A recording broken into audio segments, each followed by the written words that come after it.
Hey everyone, welcome back to Pine Hollow Auto Diagnostics. This is a 2005 GMC Sierra 2500 HD. I drove almost 4 hours to get here. The customer says he needs it for work. Work is backing up. This truck has been down for 3 months and they've run out of ammo for the parts cannon. Here is the list. We got all 4 O2 sensors. ECT, cam sensor, crank sensor, 8 spark plugs, ECU, cam and crank correlation, not good, fuel pump, intake manifold gaskets, TPS, map sensor, fuel pump relay, and it supposedly has a parasitic draw. Okay, and we have no trouble codes. Now, the customer said that usually it fires up and then it stalls out. Right now, we have a crank no start. Well, what's the first thing to check here? No trouble codes, right? Let's check for spark. It's really easy to do. We have 8 coils here. So, unplug one of the coils. And then let's put a test light here and just see if we get a spark. Alright, so I'm going to have an assistant crank it, and we have a test light connected to ground. See if this coil puts out a spark. Go ahead. Nothing. Alright. So, no spark, right? No codes. We have 4 wires on this coil. I'm sure some people are screaming at the screen already. This is a common problem. Again, Northeast vehicle, but it's pretty clean. Not too much rust. Let's look at a wiring diagram and see what these wires to each ignition coil are. We have one on pin D. We have a power pink wire. Then on pins A and B, we have a low reference going back to the powertrain control module and a ground going to G102. So we should have 2 grounds, the control wire, and a positive ignition feed. Let's check all the pins.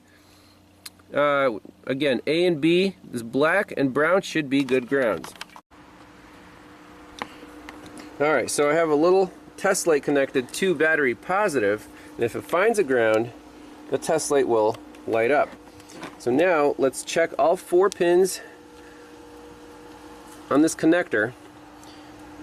So first one, we got no light. Second one, we do have a light.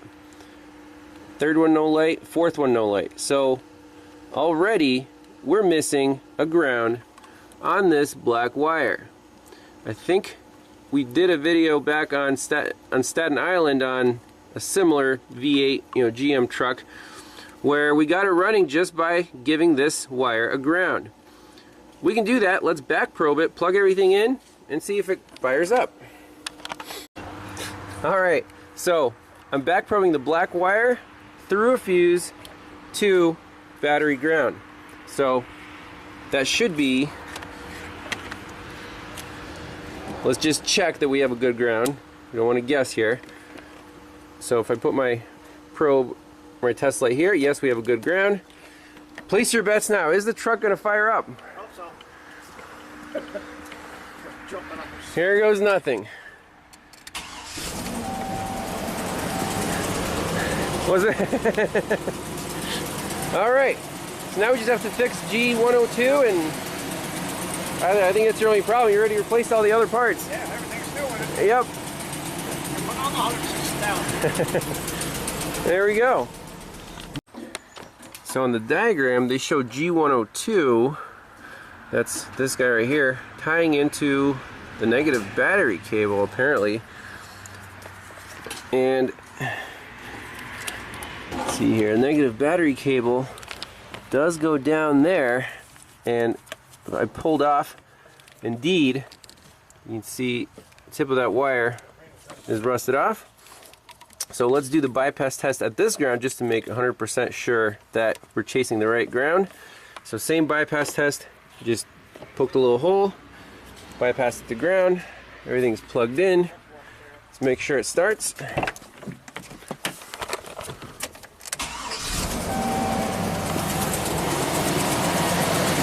now if I remove that ground, truck stalls out. Perfect. So we just have to put that somewhere where it's a good ground, and this truck will be fixed. And maybe for bonus footage, we can do the parasitic draw check if we have time.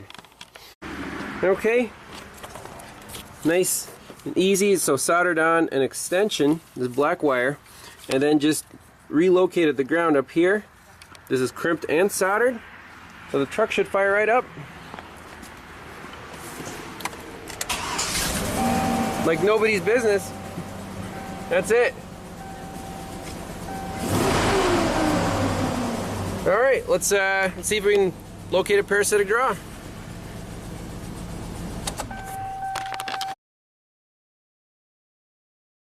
A little bonus footage. This truck goes to sleep real fast. 16 milliamps, no parasitic draw confirmed. No issues there. Last customer complaint is his Prindle display. Something that you got to hit the dash to make it come on. So we'll pop the cluster out and see if there's any resistors on the board that need to be resoldered, and that'll be the bonus fix. So we did a little cluster repair, some soldering of the backlight resistors, and now we have the Prindle and the little information display nice and bright.